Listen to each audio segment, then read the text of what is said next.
Guys, may nakita akong 13th month pay calculator. Tara, tingnan nyo to. So ito yung 13th month pay calculator na tinutukoy ko, guys. So ito yung link niya. Bali, lalagay na lang namin siya sa description ng video para madali nyo mapuntahan. Okay, so paano to gamitin?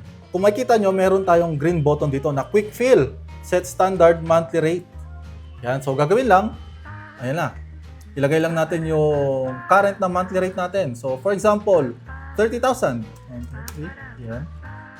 Pag-click natin na apply, automatically, malalagyan na from January hanggang December. Ito yun. And then, magko-compute na siya agad ng 13th month pay. Yan. So, let's say, hindi naman perfect lagi yung attendance natin. Meron tayong absences or lates. So, pwede natin siya ilagay dito sa under deduction na column. So, sample lang sa January. Let's say, nagkaroon tayo ng 5,000 na deduction. Yan. So, pag tinignan uli natin dito sa baba, magko-compute na uli siya. Yan. So, for more details kung paano gamitin tong calculator, panoorin nyo yung full video natin. Okay?